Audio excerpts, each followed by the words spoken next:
warahmatullahi wabarakatuh. Halo semuanya, perkenalkan nama aku Fian Kamiliana dari Fas Faria. Nah, di video kali ini aku akan menjelaskan tentang kelompok sosial. Apa sih itu kelompok sosial? Menurut definisi umum, kelompok sosial itu adalah sekumpulan orang-orang yang memiliki kesadaran akan keanggotaannya dan saling berinteraksi dengan baik. Nah, itu tuh ke definisi menurut umum.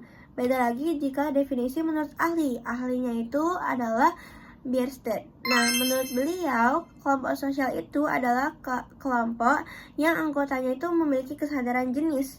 Nah, kesadaran jenis lalu mereka itu juga berhubungan dengan baik dan juga tidak memiliki ikatan, yaitu ikatan organisasi. Nah, menurut ahli lain yaitu Robert K. Merton, kelompok sosial itu adalah orang-orang, sekumpulan orang yang berinteraksi dengan pola-pola yang telah mapan.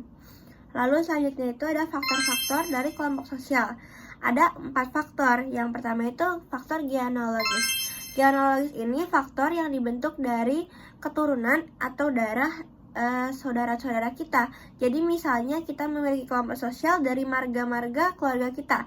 Kayak misalnya contohnya itu orang Batak yang memiliki kelompok dengan marganya, kayak marganya contoh si Hombing gitu bisa memiliki kelompok dengan marga si Hombing dari keluarga lain gitu contohnya. Lalu yang kedua itu ada kesamaan geografis. Kesamaan geografis sendiri itu terbagi menjadi 2. Yang pertama itu berdasarkan wilayah tetap dan juga wilayah asal. Nah, pertama itu dari wilayah asal. Wilayah asal ini misalnya kita berada di tempat tinggal yang sama. Jadi tempat tinggalnya berdekatan dan bisa berinteraksi secara intens sehari-hari. Nah, contohnya itu seperti arisan warga, terus juga RT RW. Gitu kan, itu tuh biasanya ada kelompok sosialnya. Lalu ada yang dari berdasarkan wilayah asal.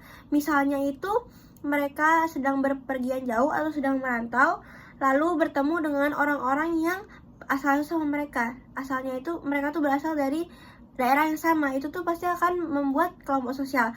Contohnya itu seperti siswa-siswi Indonesia yang memiliki kesempatan untuk bertukar belajar ke Australia. Nah, itu kan pasti ada kelompok sosialnya. Untuk mereka tuh membuat kelompok sosial sendiri untuk berbagi informasi dengan teman-teman lainnya. Yang ketiga itu ada kesamaan kepentingan. Kesamaan kepentingan itu misalnya kalian sama-sama ingin mengincar satu universitas ini. Kalian pasti mencari teman-teman lain yang memiliki satu tujuan dengan kalian, satu kepentingan dengan kalian, agar bisa mendapatkan informasi-informasi ataupun strategi baru agar kalian masuk ke universitas tersebut. Contohnya itu seperti ikatan masuk PTN, ya kayak gitu contohnya. Lalu ada yang terakhir itu adalah kesamaan keyakinan.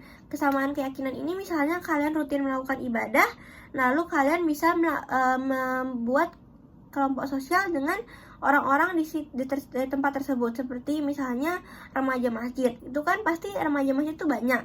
Kalian bisa membuat kelompok sosial dengan teman-teman kalian yang satu remaja masjid dengan kalian. Ataupun satu pelayanan di gereja. Itu juga bisa sama saja seperti remaja masjid. Yang terakhir itu ada ciri-ciri kelompok sosial. Ciri-ciri kelompok sosial sendiri itu terbagi menjadi 2, yaitu ciri-ciri teratur dan ciri-ciri tidak teratur. Nah, ciri-ciri teratur ini itu yang pertama itu ada kesadaran akan masing-masing. Jadi saya sendiri itu harus sadar bahwa saya sekelompok dengan anggota lain. Jadi ada hubungan timbal balik antara kami berdua. Jadi bisa saling berinteraksi, mau interaksi virtual ataupun tetap muka, asalkan tetap berinteraksi agar bisa mencapai tujuan bersama. Kita membuat kelompok sosial tersebut. Jadi kita bisa mencapai tujuan dari faktor kita membuat kelompok sosial tersebut. Nah, selanjutnya itu ada yang tidak teratur. Yang tidak teratur ini dalam kelompok tersebut biasanya kita tidak ada organisasi, kita tidak ada ketua, kita tidak ada tingkatan dalam kelompok tersebut.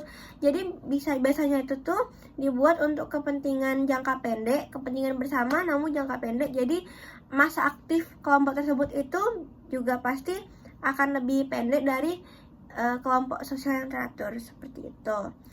Terima kasih sudah mendengarkan penjelasan saya mengenai materi tentang kelompok sosial. Maaf jika ada salah kata atau salah informasi atau salah penyebutan dalam penjelasan saya. Wabillahi taufiq wal hidayah. Wassalamualaikum warahmatullahi wabarakatuh. Terima kasih semuanya.